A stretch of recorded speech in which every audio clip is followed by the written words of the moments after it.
আমি আজকে আপনাদেরকে দেখাবো সুজির ধোকলা রেসিপি। আমি এখানে নিয়েছি 1 বাটি সুজি, আর এখানে হাফ বাটি টক দই নিয়েছি, আর নিয়েছি ক্যাপসিকাম কুচি, টমেটো কুচি, কাঁচা লঙ্কা কুচি, একটা ইনো, কারি পাতা, ধনে পাতা, গাজর, চিলি ফ্লেক্স, সর্ষে, হাফ চামচ চিনি, হাফ চামচ আদা বাটা, লবণ, রিফাইন অয়েল। একটা বড় বাটির মধ্যে দিয়ে দিলাম 1 বাটি সুজি, দিয়ে দিচ্ছি টক দই,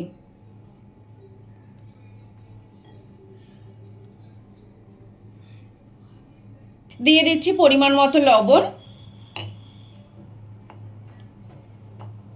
দিয়ে দেব হাফ চামচ চিনি, জল দিয়ে দেব। খুব বেশি কিন্তু জল দেব না, অল্প জল দেব। ভালো করে সুজি আর টক দইটা ভালো করে মেখে নেব।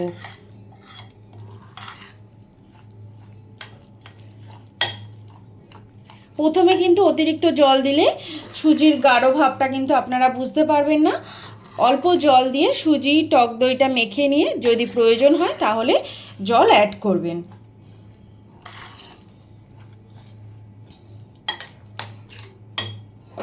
আরও অল্প জল দিয়ে দিচ্ছি।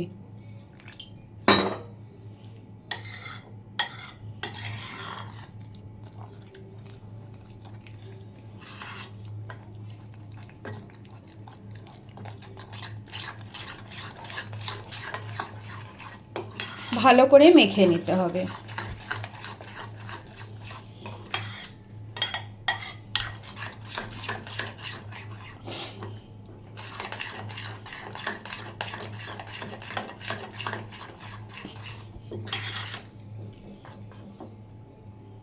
এবারে আমি 20 থেকে 25 মিনিটের জন্য একটা ঢাকনা দিয়ে ঢেকে রেস্টে রেখে দেবো, যাতে সুজিটা ভালো মতো নরম হয়। আর নরম হলেই কিন্তু যখন আমি ধোকলাটা তৈরি করব সুজিটা বেশ ফুলবে। 25 মিনিটের জন্য আমি সুজিটা রেস্টে রেখে দিয়েছিলাম। এখন আমি ঢাকনাটা খুলে দিচ্ছি। ঢাকনা খুলে দেওয়ার পর দিয়ে দিচ্ছি চিলি ফ্লেক্স, কাঁচা লঙ্কা, টমেটো কুচি, ক্যাপসিকাম কুচি, আদা বাটা, গ্রেট করে নেওয়া গাজর, আর দিয়ে দিচ্ছি ধনে পাতা। সব কিছু আমি একটু ভালো করে আবারও মিক্সড করে নেব।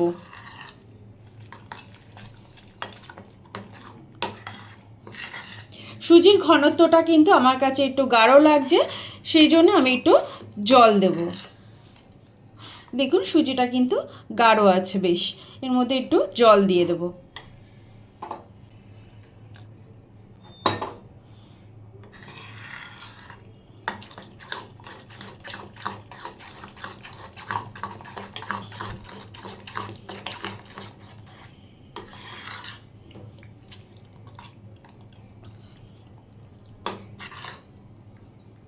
এটা মিক্সড করে নিয়েছি, এটা এবার আমি সাইডে রেখে দেব। একটা ফ্রাইং প্যানের মধ্যে দিয়ে দিচ্ছি রিফাইন অয়েল। 1 চামচ রিফাইন অয়েল দিলাম। খুব বেশি কিন্তু তেলের প্রয়োজন হয় না, এটা একটা স্বাস্থ্যকর খাবার, ছোট থেকে বড় সকলেই কিন্তু এটা খেতে পারে। খুব কম তেলে এই ধোকলাটা তৈরি হয়ে যায়। তেলটা গরম হওয়ার দিয়ে দেব সর্ষে,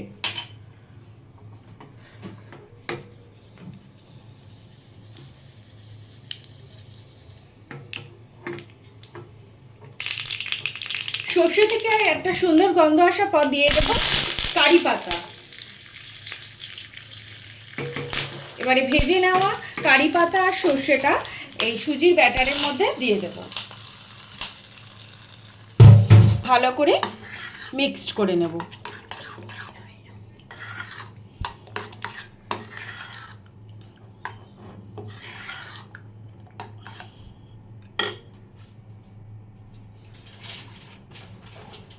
দিয়ে দিচ্ছি ইনোটা দিলে কিন্তু ধোকলাটা ভালো ফুলবে।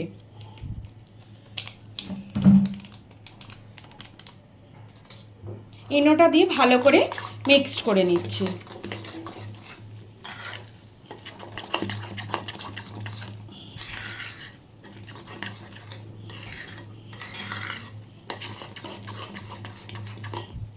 ভালো করে মিক্স করে নিয়েছি। এটা এবার আমি পাশে রেখে দেব।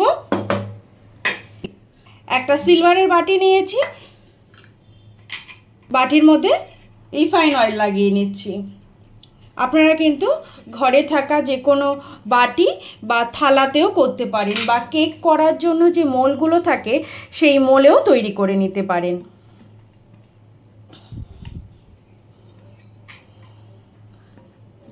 আমি তেল লাগিয়ে নিচ্ছি বাটির গায়ে, যাতে বাটিতে যাতে না লেগে থাকে। বাটির মধ্যে সুজির ব্যাটারটা কিন্তু দিয়ে দিচ্ছি।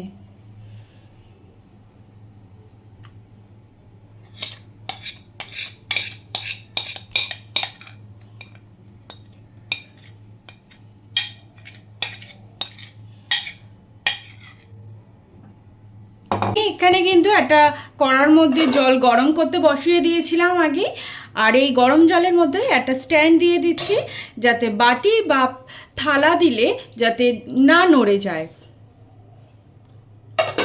জলটা ভালো মতো গরম করে নেব।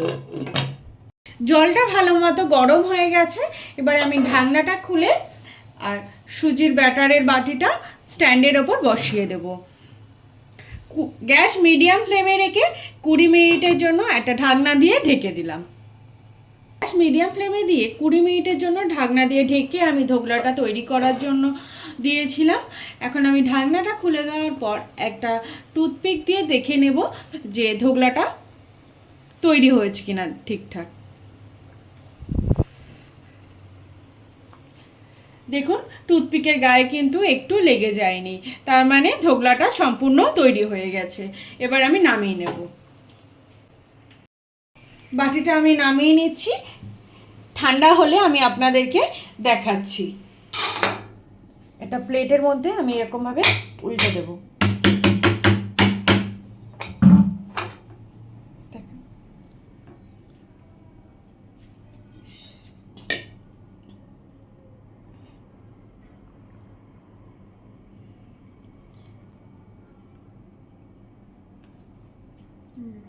সুজির ধোকলা রেসিপি তৈরি হয়ে গেছে।